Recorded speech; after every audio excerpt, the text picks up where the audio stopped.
오늘 우리가 또 어떤 숙제를 좀 풀어야 될까라는 것이 있습니다. 첫 번째는 더 복잡해진 관세 정책과 각국의 셈법이 있을 것으로 보여지고요. 자, 두 번째로는 지금 M7 과연 저평가인가? 지금 시장에서는 일부 바이 더 딥에 대한 이야기들이 좀 나오고 있는 상황에서 지금 과연 M7이 앞으로 남은 실적 발표에서 얼만큼 좀 활약을 할지, 또는 관세와는 완전히 좀 무관한 그러한 기업들로 우리가 일부 포트폴리오 옮겨야 되는지 여러 가지 어떤 전략이 좀 필요할 것 같은데 오늘 이 이야기 한번 풀어보도록 하겠습니다.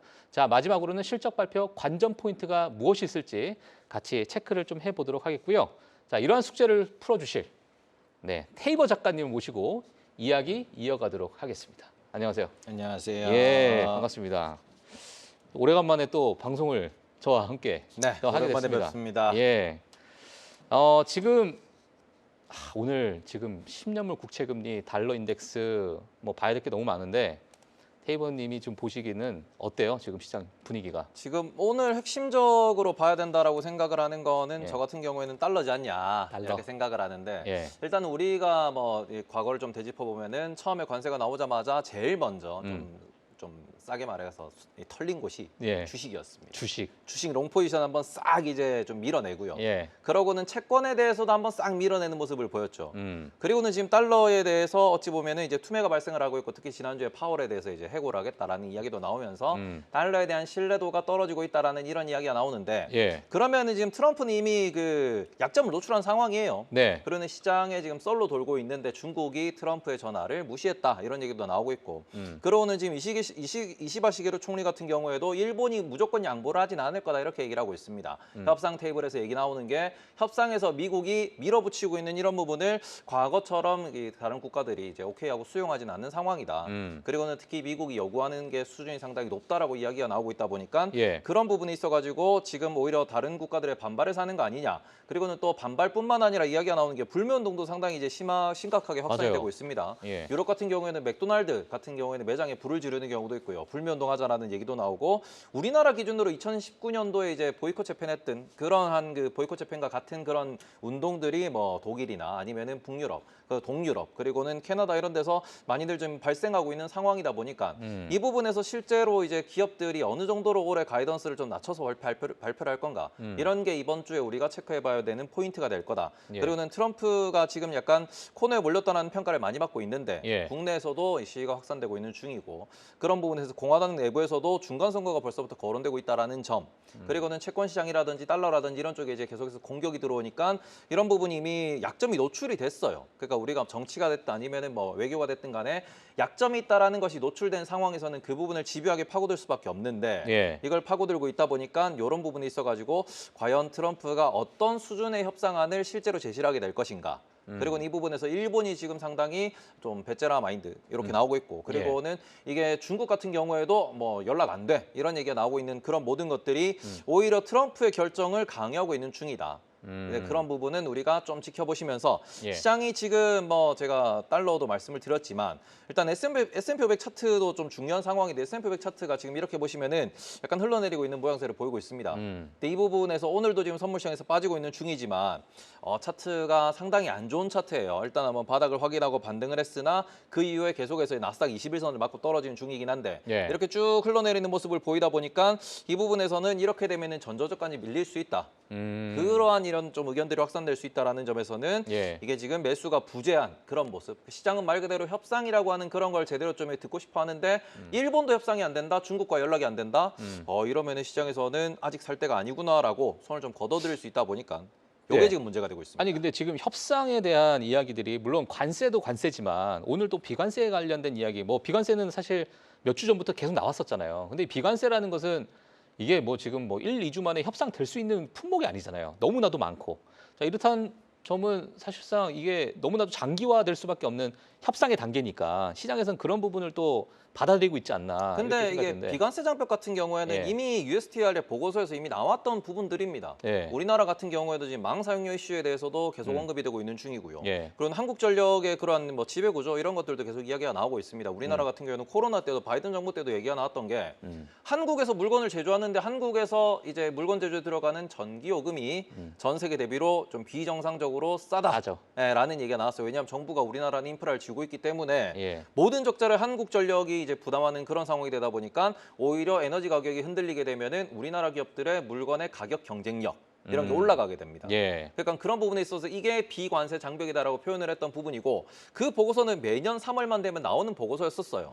그리고는 그거는 1기 때도 언급이 됐던 부분이고 그리고는 그걸 이번에 실제로 이렇게 그 협상장에 들고 나온 것이기 때문에 예. 이거는 뭐 이미 예고된 협상이라고 볼 수 있는 거고 반대로 말하면은 이거는 내정 간섭이라고도 볼 수 있는 부분입니다. 예. 그러니까 지금 일본에서도 되게 반발하고 있는 게 뭐냐 그러면은 왜 일본에는 미국산 자동차가 없습니까? 라고 표현을 하는 건데 우리나라에도 미국산 자동차 없어요. 그런데 미국산 자동차라고 하면 엄청나게 큰 그런 그쵸 우리가 뭐 사이버 트럭을 보신 경우도 알겠지만 엄청나게 큰 차들이 많은 상황입니다. 그런데 그런 부분에서 그 국가에 있는 뭐 정해져 있는 주차면의 규격이라든지 도로의 규격이라든지 이런 게 다 있는 상황에서 그걸 무시하고 왜 너네 나라에는 우리나라 차가 없어? 라고 이제 밀어붙이는 거는 예. 왜 규제가 달라? 라고 밀어붙이는 거는 그건 약간 정서에 맞지 않는 그런 그렇죠. 모습들도 있기 때문에 이 부분이 과연 어느 정도 선에서 협상이 되는가를 시장에서는 그냥 기다리고만 있다. 아직은 살 때 아니고 예. 그거 나오면 올라간다. 그러니까 분할 매수하자. 예. 이렇게 지금 시장이 바라보고 있고 그 상황에서 트럼프를 공격하는 수단을 계속 찾는 게 예. 달러 던져, 채권 던져, 다집어 던져 다집어 이런 던져. 식으로 대응하고 있다라고 보시는 게 맞을 것 같습니다. 예. 그럼 지금 사실 트럼프 대통령이 약점이 나온 상태다라고 말씀하셨는데 이 약점 때문에 여러 미국의 뭐 달러나 채권 시장이 앞으로도 더 흔들릴 가능성을 좀 보고 계세요? 어떻게 보고 계세요? 지금 분위기상. 지금 시장에서는 이제 10년물에 대해서 10년물 채권에 대해서 되게 중요하게 이야기를 하고 있습니다. 맞아요. 10년물 채권을 계속해서 이제 베센트 재무장관도 그렇고 트럼프도 그렇고 이 10년물 채권이 규모가 상당히 큰 시장인데 이 시장을 따라서 미국에 있는 자동차 대출 금리라든지 아니면 부동산 담보 대출 금리 같은 게 따라 움직입니다. 예. 연동되는 그런 모습을 보이다 보니까 10년물 금리가 올라가면은 미국 내에서 대출 레버리지가 확 줄어들어요. 그렇죠. 그렇기 때문에 지금 보시면은 이게 10년물 금리가 뭐 3%대까지 떨어지면은 모기지 대출 금리가 6% 초반대까지 내려옵니다. 그런데 지금 이게 4.5%까지 올라가게 되면은 10년물 국채 금리가 그러면은 모기지 금리가 7% 위로 올라가요. 이런 상황에서 이런 부분에서 10년물 채권 금리가 내려와야 미국에 있는 미국민들이 좀 낮은 금리로 뭔가 대출을 일으킬 수 있고 그렇게 되면 이게 레버리지 효과, 투자 효과 그리고 기업들도 마찬가지겠죠. 기업들도 채권을 발행한다든지 돈을 빌릴 때 이게 금리가 떨어지기 때문에 그렇게 되면은 기준금리를 인하라고 푸시하는 것도 마찬가지고요. 그리고는 10년물 채권 금리를 낮춰야 된다고 푸시하는 것도 마찬가지고 시장에는 돈이 많이 풀리고 레버리지가 많이 쌓여야 경제가 성장을 합니다. 그러니까 트럼프는 기업가였던 사람이기 때문에 레버리지를 많이 일으킬 수 있는 환경을 원한다라고 표현을 하는 건데 예. 이게 지금 관세랑 충돌하고 있는 거거든요. 그러니까 시장에서는 야 이게 그게 과연 될 수 있는 그런 수단이냐? 그리고는 이런 부분에서 파월이라고는 중앙은행장을 자르겠다라고 하는데 이 부분은 중앙은행의 개입을 직접적으로 하겠다라고 하는 거고 연준이 뭐 물론 정치적으로 어느 정도 선택을 하는 건 있긴 있지만 대통령이 시켜서 한다와 현재 정치적 상황에 맞춰 가지고 연준이 이런 식으로 약간 익스큐즈해서 이제 정책을 설정한다라는 거는 완전 다른 거거든요. 그렇죠. 그러니까 대통령이 갑질하게 된다. 갑질 이건 좀 아닌 것 같은데 하니까 이런 부분에 대한 공격이 직접적으로 발생을 하는 거고 이렇게 되면 또 베센트 재무장관이 옆에 가가지고 아이고 형님 그러시면 안 됩니다. 우리 큰일 납니다. 이렇게 얘기가 나올 수 있으니까 예. 그런 부분을 지금 시장에서는 그냥 약점이라고 쿡쿡 찌르고 있다. 이렇게 보시면 될 것 같아요. 예, 알겠습니다. 일단 지금 뭐 연준의 어떤 독립성에 대한 이야기도 지속적으로 좀 나오고 있는 상황이다 보니까 이 금리 정책은 뭐 5월에 FMC를 또 어떤 이야기가 나올지 같이 뭐 지켜봐야 될 것 같고요. 5월 FMC는 금리 인하에 대한 예상은 좀 낮은 상황. 동결이 없죠? 많죠. 예, 네. 거의 뭐 동결로 지금 보고 있는 상황이고. 자, 6월에 대해서는 정말 반반이다라는 이야기도 좀 나오고 있다 보니까 그때까지 한번 지켜보시면 될 것 같고요. 자, 그리고 나서 지금 시장 이 얘기를 좀 해야 될 것 같아요. 시장이 그럼 과연 뭐 앞서서 여러 가지 불확실성에 대한 이야기도 좀 했지만 지금 시장이 과연 저평가 구간일까? 아니면 앞으로 실적 발표 또는 EPS 추정치에 따라서 일부 뭐 PR이 주가는 내려가도 PR은 그대로 유지할 수 있는 그런 상황이 벌어질 수 있잖아요. 예, 그러다 보니까 지금 과연 우리가 바이더 딥의 구간일까? 조금씩 모아가야 될 구간일까? 태희분님 어떻게 보세요? 일단은 요 차트 좀 열어주시면은 제가 지금 포드 PR을 기준으로 일단 요걸 표시를 해놨어요. 예. 보시면 엔비디아가 거진 30배 가까이 됐다가 지금 17배 수준까지 떨어져 있는 상황입니다. 그리고 구글과 메타 같은 경우에도 수배 언더로 내려와 있는 상황이고 물론 포드 PR입니다. 예. 현재 PR은 대부분 30배가 넘는 상황이에요. 그러니까 이런 부분에서 작년부터 재작년부터 계속 나왔던 거는 너무 비싸다, 미국 주식이 너무 비싸다라는 이야기를 했습니다. 다만 우리가 지금 한 가지 체크를 해보셔야 되는 건 뭐냐 그러면은 미국 기업들은 돈을 벌면 자사주 매입 소각을 합니다. 그러면 우리가 PER만 놓고 볼 게 아니고 자사주 매입 소각 배당의 기준에서 총주주 환원율 기준에서 놓고 보시면은 현재 S&P 500의 총주주 환원율이 2% 후반대까지 밀려 올라갔어요. 예. 이 애플 같은 경우에는 번 돈의 거의 한 80%, 90%씩 이렇게 배당을 주주 환원을 하다 보니까 작년도 기준으로 자사주 매입 소각까지 하시면은 100조가 넘는 돈을 시장에 뿌렸어요. 지금 3천조 정도니까 3천조 100조로 나누면은 대충 한 3% 나옵니다. 네. 그리고는 그런 부분에서 이 현금 흐름이 무너지지 않는다라고 하면은 그런 부분에서는 이제 주주 환원, 자사주 매입 소각과 배당을 합친 총주주 환원 기준으로 놓고 봤을 때 한 2.5에서 3%가 나오느냐가 핵심이거든요. 근데 그런 부분에서 지금 애플 같은 경우에는 좀 우려되고 있는 게 중국에서 매출이 감소한다더라. 예. 그리고는 지금 관세 때문에 미국에서 소비했을 때 이게 이익이 좀 줄어들 수 있다더라. 현금 흐름이 줄어들게 되면은 그 부분에 있어서 우리가 자사주 매입 소각도 좀 줄어들지 않을까? 요게 매도의 핵심이라고 보시면 됩니다. 예. 미국 같은 경우에는 결국에는 이제 장기적으로 투자했을 때 우상향하는 가능성이 매우 높은 상황이고 주주 환원이 상당히 강한 그런 섹터이기 때문에 그런 기업들이기 때문에 이 부분에서 주주 환원을 걱정하실 필요는 없다. 우리가 말 그대로 여기서부터 박살난다, 뭐 무너진다 이런 건 걱정할 필요가 없고 지금 시장이 매수를 안 하는 이유는 관세 때문에 어느 정도로 이 기업들이 EPS가 떨어지는, 주당 순이익이 떨어지는 말 그대로 얘들이 돈을 버는 게 뭐 100조를 벌었을 때 관세 때문에 몇 조가 날아갈지를 모르는 겁니다. 예. 그런데 이 부분에 있어서 관세가 붙으면 당연히 비용이 추가되는 거고 그럼 그렇죠. 떨어지겠는데 거기서 기업들은 마찬가지로 오히려 가격을 올리죠. 그래서 본인들의 마진을 확보하려고 하면서 관세만큼의 가격을 어느 정도 반영을 하려고 할 겁니다. 그러면 EPS가 도대체 어느 정도 수준까지 떨어졌다고 올라갈 거냐. 이걸 모르는 상황이니까 지금 시장에서는 어느 정도 매도가 나온 상태에서 이 정도면 싼 것 같은데라고 평가하는 사람도 있고 반대로 그런 부분에 있어서 이게 매출이 더 줄어들 것 같은데라고 평가하는 사람들도 존재를 하는 겁니다. 아, 근데 예. 이거는 몰라요. 모르죠. 왜냐하면 관세율이 몇 프로로 결정될지도 모르는 거고. 아니 관세를 또 얼만큼 전가시킬지도 모르잖아요. 예. 본인이 얼만큼 떠안을지도 모르고. 그러니까 소비 시장이 얼마나 살아있을지도 모르는 부분이기 때문에 예. 그러니까 시장은 작년, 재작년 혹은 우리가 2021년 이럴 때 보시면은 이게 코로나 팬데믹이래 그러면 인플레가 얼마나 돼? 그러면 금리를 어떻게 가져가? 그러면은 이게 채권 시장과 금리 시장과 그렇게 해가지고 이 톱니바퀴 몇 개만 돌리면 됐단 말이에요. 네네. 근데 지금은 톱니바퀴가 시장에 떠 있는 게 일단 기본 70개입니다. 70개 국가의 관세율이 톱니바퀴로 다 떠 있는 거예요. 예, 예. 그걸 다 돌리면서 이 상황에서 중국이라고 하는 거대한 톱니바퀴가 중간에 또 있죠. 그러고는 그 부분에서 지금 항만에 출입하는 중국 배에 대해서 뭐 20억씩 걷겠다 그래요. 아 그래요? 네. 예. 한 대당 20억씩 걷겠다. 근데 그것도 조건이 있습니다. 6개월 뒤부터 부과하고 1년에 5번만. 아. 한 대당 5번만 부과한다 그래요. 그러면은 이게 도대체 이 배가 100억에 어느 정도 비용이 발생을 하는데 추가 비용이 예. 배가 10번만 왔다 갔다 할지 20번을 왔다 갔다 할지 모르는 거거든요. 그렇죠. 그러면은 도대체 그거를 어떤 식으로 반영을 해야 되는가 아. 이런 것들에 대해서 사람들이 모르는 게 너무 많은 야. 상황이다 보니까 예. 그 상황에서 어느 정도로 EPS가 떨어질지 몰라서 시장이 지금 주목하는 거는 종목별입니다.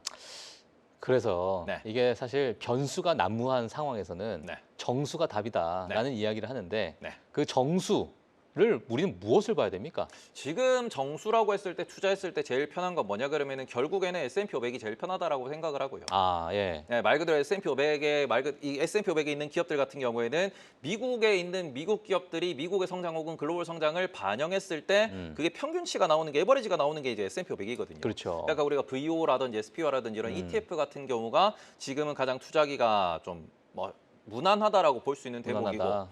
예. 그리고는 지금 이 상황에서 우리가 주식과 채권의 비중도 좀 고민을 해봐야 되는데 예를 들어서 이게 지금 시장에서 모르겠는 거는 관세가 붙어요.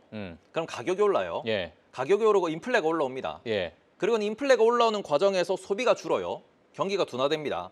그러면 위로 많이 올라갈까 밑으로 많이 떨어질까? 경기가 많이 둔화될까? 인플레가 많이 올라갈까에 따라 가지고 연준의 태도가 바뀌어요. 그럼 연준 같은 경우에는 인플레가 많이 올라간다 그러면은 무슨 얘기가 나올 수 있냐? 금리 동결한다. 그렇죠. 그렇죠. 그리고는 QT 계속한다. 심각하면은 금리 올린다는 얘기도 나올 수 있어요. 근데 여기서 경기 침체가 이렇게 시소입니다. 경기 침체가 같이 떨어져요. 많이 떨어져요. 금리 낮춘다는 얘기가 나와요. 예. 금리 낮춘다 그러면 시장에서는 오히려 환호를 하겠죠. 근데 이 부분에 있어서 지난주에도 파월 회장이 나와서 얘기했습니다. 우리는 그 두 개가 동시에 발생할 수 있는 말 그대로 경기 침체가 오면서 인플레이션이 오는 스태그플레이션이라고 할 수 있는 그런 시나리오가 올 수 있다라고 생각한다. 근데 그때 우리의 전략은 파월 회장의 발언입니다. 그때 우리의 전략은 우리가 생각하는 기준점에서 인플레가 많이 올라가 있냐, 경기가 많이 떨어져 있냐. 둘 중에서 우리가 누굴 신경 써야 되냐에 따라서 우리의 하는 그런 태도가 달라질 거다라고 표현했습니다. 예. 연준도 모르는 거예요, 지금 이거는. 그러니까 그 부분에 있어가지고 그러니까 이제 만약에 예. 그러니까 침체가 예. 심해진다라고 하면은 채권을 비중을 늘리셔야죠. 아, 만약에 침체가 심해진다라고 하면. 예, 그럼 채권 비율을 늘리는 거고 아니야 나는 인플레를 더 세게 볼 거야. 예. 트럼프가 이러한 소위 말하는 극한으로 몰아가는 이러한 정책적인 그러한 좀 외교적인 이러한 그 드라이브를 계속 걸 거라고 하면은 오히려 현금 비중을 더 늘리셔야 되고 그럴 때는 금리가 올라갈 수도 있으니까. 예, 금리가 올라간다 그러면 주식에도 안 좋고 채권에도 안 좋아요. 예. 그러면 오히려 지금은 현금을 늘리고 금을 많이 투자하시는 케이스가 나올 수 있겠죠. 그 지금의 채권 시장을 보게 되면 사실 경기 침체를 일부 반영을 하게 되면서 채권 시장이 크게 흔들렸잖아요. 앞서 말씀해 주신 것처럼 한번 진짜 채권 시장 한번 털어먹었다. 뭐 이런 표현을 하셨는데 그럼 앞으로 정말 경기 침체가 만약에 기준점보다 더 내려가게 되고 연준에 봤었던 그 기준점 대비해서 야, 이거 우리는 인플레이션보다는 경기 침체를 신경 써야 될 것 같은데 그런 상황에서 과연 채권 시장도 우리가 좀 자유로울 수 있을까? 저는 이런 생각이 드는데 어떻게 봐야 됩니까, 그거는? 그러니까 채권 시장 같은 경우에는 네. 지금 시장에서 얘기가 나오는 게 네. 뭐 베센트 재무장관도 얘기했습니다. 다른 나라 국가에서 미국 국채를 던지는 시그널은 안 나온다. 채권은 지금 공매도로 빠지는 거고 월스트리트의 공격으로 빠지는 겁니다. 아, 그렇기 때문에 이런 부분에서 일시적이다라고 보는 거네요. 캐나다 연기금이나 예. 우리나라 국민연금이나 그리고는 일본 정부, 중국 정부 역시도 일부는 팔 수 있겠으나 그걸 무제한적으로 계속 매도를 할 수는 없다라는 게 시장의 평가입니다. 왜냐하면 오히려 그걸 많이 던져버리면 우리나라가 외환위기가 왔듯이 그 외환위기로 번질 수 있기 때문에 예. 그런 부분에서는 뭐 중국은 오히려 일본보다 매도할 수 있는 물량이 적다 이렇게 표현을 하고 있어요. 그렇기 때문에 채권 시장이 지금 공격을 받는 건 오히려 금융 시스템 상에서 해치펀드에서 롱숏을 잡으면서 이렇게 공격하는 포지션이 더 크다라고 볼 수 있지. 그냥 중국이 미국이 싫어서 채권을 집어던진다? 그럼 같이 망하자는 거예요. 그렇죠. 그거는 진짜 이제 극단으로 가자라고 하는 거기 때문에 예. 중국이 정부가 던져도 일부만 던지겠죠. 일부 던져도 본인이 만약에 가지고 있는 채권이 워낙 많기 때문에 이 가치도 떨어지는 거잖아요. 네. 예, 일부 그 변동성 때문에. 그래서 그런 부분에서는 이제 신규 입찰에 외국인이 얼마나 들어오나를 보셔야 되는데 지금 지난주, 지지난주에 있었던 10년물, 20년물, 30년물 채권 입찰에 외국인 입찰이 상당히 잘 됐어요. 예, 좋았어요. 그러니까 그런 이유가 뭐냐 그러면 금리가 높기 때문이거든요. 그러니까 금리를 외국인들이 어느 정도 밴드까지 보유할 거고 신규 입찰을 들어올 거냐. 그리고는 그 부분에서 신규 입찰이 경쟁력이 더 올라가고 10년물이 막 3%대까지 떨어진다 그러면은 그 부분에서 10년물이 3%까지 떨어지는 그 라인이 어찌 보면은 시장에서 경기 침체를 강하게 배팅한다. 금리 날 원한다라고 예. 볼 수 있는 거고 예. 지금은 채권 투자자들도 채권 차트 보시면은 한 달짜리 차트 보시면은 3월 20일에 4% 초중반이었습니다. 지금 4% 초중반이에요. 10년물 국채금리 변동 없는 상황입니다. 그래서 그런 걸 놓고 보시면은 지금 채권 시장은 그냥 관망하면서 어찌 보면 약간 공격받고 그럼 또 매수하고 많이 떨어지면 또 매도하고 공매도 예. 들어오고 이런 게 반복된다 정도로만 보시면 될 것 같아요. 알겠습니다. 자, 저 오늘 사실 질문 드릴 게 정말 많은데 바로 이제 넘어가면 네. 일단 뭐 채권 시장은 넘어가도록 하겠고요.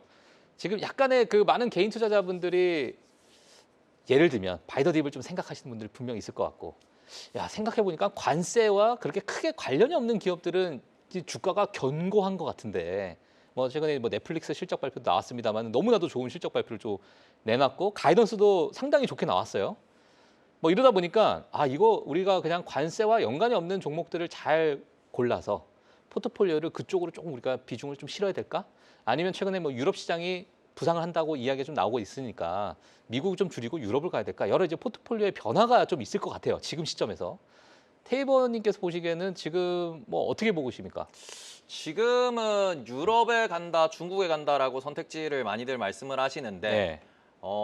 저는 굳이라고 생각을 합니다. 굳이 가야 될 필요가 있을까? 네. 예. 왜냐하면은 지금 미국에 그러니까 유럽에서도 나오는 얘기가 뭐냐 그러면은 불매 운동을 해봐야 P&G 제품들, 코카콜라, 펩시라든지 맥도날드, 스타벅스 이런 거를 불매 운동을 하는 거죠.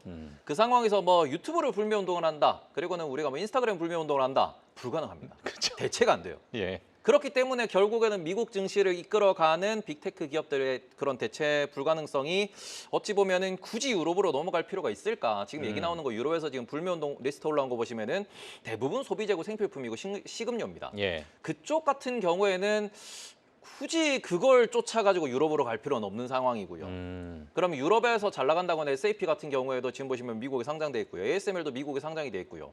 그러니까 유럽에서 정말 성공한 기업들은 미국에 상장돼 있는 경우가 상당히 많습니다. 그래서 그런 경우에서는 미국이 이제 자본시장, 자산시장이 넘버원인 이유도 결국에는 그만큼 많은 돈이 돌기 때문이고 문화가 좋기 때문에 주주환원이 아주 좋기 때문에 예. 그러한 이제 우리 주주 기준에서 보시면은 미국 시장을 일본으로 생각하는 이유는 결국에는 우리가 장기 보유했을 때 우상향할 확률이 가장 높은 곳은 어디이냐, 올라갈 확률이 가장 높은 곳은 어디이냐인데 유럽 차트 보시고요, 중국 차트 보시고요, 한국 차트 보셔가지고 2010년부터 지금까지 쫙 놓고 보시면은 미국만 우상향입니다. 대부분 박스권이에요. 맞아요. 근데 박스권인 이유가 뭐냐 그러면 미국은 자사주 매입 소각이라는 아주 중요한 프로그램이 존재를 하고요. 이 부분이 대주주들 혹은 CEO들이 이게 주가를 끌어올리기 위한 주가 부양책으로 쓰는 경우도 있지만 어찌 보면 이게 하나의 문화로 자리가 잡은 것이고요. 그리고 자사주 매입 소각은 배당과 다르게 세금이 없습니다. 그러니까 미국에 있는 CEO들도 마찬가지, 대주주도 마찬가지, 그리고는 많은 사모펀드들이 세금 내기 싫어가지고 자사주 매입 소각하라 그러는 거거든요. 예. 그러니까 세금 없이 회사가 번 돈을 주주한테 이전한다. 그리고는 주주한테 이전한 걸 현금으로 주는 게 아니고 주가를 띄워서 주주한테 긍정적으로 돌려준다. 라고 하는 이 문화 자체를 놓고 보시면은 굳이 미국을 제외해서 다른 국가로 갈 필요는 저는 없다라고 말씀을 드리고 싶습니다. 네. 자, 그러면 미국 내에서 우리 관세와 조금 자유로운 기업들로 옮기는 게 어떤가? 뭐 소프트웨어 기업들로 볼 수도 있을 것이고, 뭐 약간은 변동성이 좀 줄어들다 보니까 다시 AI라는 뉴스가 조금 나오긴 했었어요. 뭐 스타게이트 관련된 이야기들. 뭐 이런 부분에 대해서는 여전히 긍정적으로 좀 보고 계세요. 어떻게 네, 보세요? 일단은 저는 AI 뉴스는 최근에 뭐 마이크로소프트가 GPU 없이 뭐 이걸 모델링을 돌렸다더라. 그리고는 최근에 다음 주에 되면은 최근에 나온 뉴스인데 메타가 라마 4를 또 공개한다더라. 이슈들이 계속 나오고 있는 중입니다. 예. 그리고 이 부분이 지금 딥시크 이후에 충격을 받았다라고 하는데 중국도 마찬가지고 미국도 마찬가지고 제1번으로 밀고 있는 게 AI예요. 그러면 이렇게 정부가 밀고 있고 미국에 있는 돈 많은 대기업들이 AI에다가 천문학적인 돈을 쏟아붓는다라고 하는 거는 이게 돈이 되기 때문이거든요. 예. 그렇기 때문에 결국에는 돈이 움직여서 큰 돈이 똑똑한 돈이 바라보는 쪽을 우리가 같이 투자하는 게 가장 뭐 승률에서 좋다라고 볼 수 있는 대목이기 때문에 예. 저는 오히려 지금은 구글도 그렇고 메타도 그렇고 엔비디아도 그렇고 최근에 주가가 빠지면서 밸류에이션이 상당히 많이 내려온 상황입니다. 그렇기 때문에 저 같은 경우에는 지금 구글과 메타, 엔비디아는 우리가 좀 뭐 바이더 딥이라고 표현하기에는 아직까지도 비싼 건 분명하긴 해요. 이게 포드 PER 기준이 15배이기 때문에 네네네. 1년을 보유했을 때 싸다라고 볼 수 있는 대목입니다.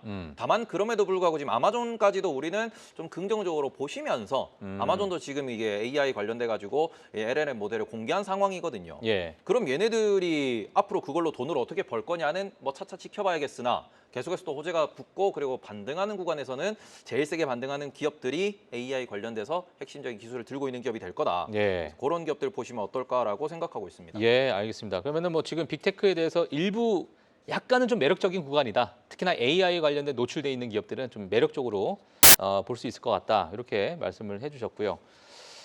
이번 주 실적 발표.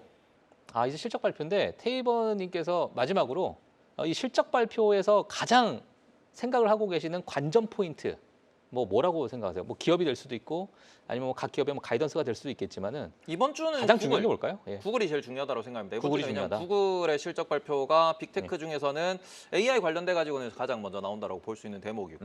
그래서 얘들이 이제 제미나이 관련돼 가지고 어느 정도의 앞에 미래를 그려주는가. 예. 그리고는 시장에서 그런 부분에서 어느 정도 반응을 하는가가 핵심이 된다라고 볼 수 있을 것 같은데 빅테크 플랫폼 기업들 같은 경우는 지금 대체가 불가능하다고 말씀을 드렸어요. 그럼 대체가 안 되는 기업들이 이번에 나와서 얼마나 자신감 있게 본인들의 가이던스에 대해서 이야기를 많이 할 것이며 그리고 투자를 얼마나 계속해서 지속할 수 있는가 이런 부분에 대해서 언급을 했을 때 시장이 그렇지 이렇게 빠져 있는데 지금 상황에서는 빅테크를 비중을 확대할 때가 맞아. 라는 식으로 매수가 들어오는지를 체크를 하셔야 된다. 예. 넷플릭스 같은 경우는 실적 발표가 난 뒤에 지난주에 이제 목요일 장마치고 실적 발표했죠. 오늘 첫 거래일인데 지금 시장 프리장에서 분위기가 나쁘지 않은 모습을 보이고 있습니다. 좋습니다. 3% 정도 올라가는 모습을 보이고 있기 때문에 여기에서 실적 발표하면서 다시 한번 박스권을 이렇게 뚫고 올라가는 모습을 보이냐 다시 천불대로 올라온 상황이에요. 그러면 지금 넷플릭스도 이렇게 올라왔는데 구글이라든지 엔비디아라든지 이런 기업들이 실적 발표를 하고 숫자를 확인하고 난 뒤에 시장에서 이제 움직임을 보여줄 것이냐. 그리고 또 자사주 매입소가 바이백에 대해서 바이백 프로그램을 얘기하는 기업들이 분명히 존재를 할 겁니다. 이런 상황에서도. 네. 예. 그러면은 그런 바이백 프로그램에서 어느 정도 규모로 할 수 있는가, 시장 예상치보다 많이 할 수 있는가 그런 것들을 체크를 하면서 이번에도 주가를 좀 보시는 게 맞지 않나 이렇게 생각하고 있습니다. 네, 알겠습니다. 야, 정말 뭐 30분 정말 쉴 새 없이 테이버님과 이야기를 좀 했는데요. 자, 이번 주 실적 발표 기업들 그리고 관세 더 나아가서 지금 달러와 채권 모든 분야를 지금 이야기를 했는데 지금 많은 경제 지표를 보게 되면 불확실성이 다시 조금 올라가고 있는 상황입니다만 실적 발표에 따라서 일부 시장이 조금은 되돌릴 수 있는 그러한 여건이 마련되어 있다. 이렇게 보시면 될 것 같습니다. AI에 대한 기대감 여전히 있는 상황이고요. 앞으로 또 프리마켓 뉴욕을 통해서 또 어떤 이야기들이 보시면 될 것 같습니다. 오늘 뭐 테이버님은 여기서 좀 마무리하도록 하겠고요. 다음 주에 또 뵙도록 하겠습니다. 네. 네, 감사합니다. 네, 프리마켓 뉴욕 오늘 준비한 내용 여기까지입니다. 자, 내일 또 어떤 이야기는 있는지 저희가 싹싹 긁어서 여러분께 보여드리도록 하겠습니다. 제가 뭐 사실 지난주 금요일 날 휴장을 하고 나서 여러 가지 시장에 큰 변화가 있고 뉴스들이 정말 많이 쏟아져 나오고 있는데 프리마켓 뉴욕을 통해서 저희가 이제 같이 볼 수 있는 그런 시간 가져보도록 하겠습니다. 시청자 여러분 감사합니다.